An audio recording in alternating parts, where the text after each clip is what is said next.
আপনারা কি জানেন? বিচিত্রবীর্য মারা যাওয়ার পরে সত্যবতীর সবচেয়ে বড় সমস্যা ছিল বিচিত্রবীর্যর কোনো সন্তান ছিল না।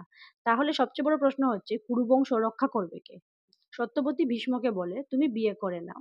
তুমি তোমার সংসার বিস্তার করো। তাতে এই কুরুবংশ রক্ষা হবে।" তখন ভীষ্ম বলে যে, "আমি আপনার এবং আমার পিতার বিবাহ মূল্য হিসেবে যে প্রতিজ্ঞা দিয়েছি, সেই প্রতিজ্ঞা অনুযায়ী আমি কোনোদিন রাজ্য নেব না, কোনোদিন বিয়ে করব না। তো আমি আমার প্রতিজ্ঞা কিছুতেই ছাড়ব না। একসময় সবকিছু মিথ্যে হতে পারে, কিন্তু আমার প্রতিজ্ঞা না।"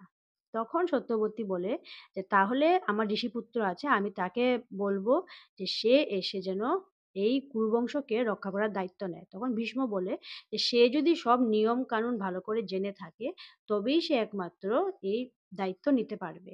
তারপরে সত্যবতী বেদব্যাসকে ডেকে পাঠায় এবং বেদব্যাসের মাধ্যমেই কুরুবংশে ৩ জন পুত্র সন্তান জন্ম নেয়, যারা হচ্ছেন ধৃতরাষ্ট্র, পাণ্ডু এবং বিদুর।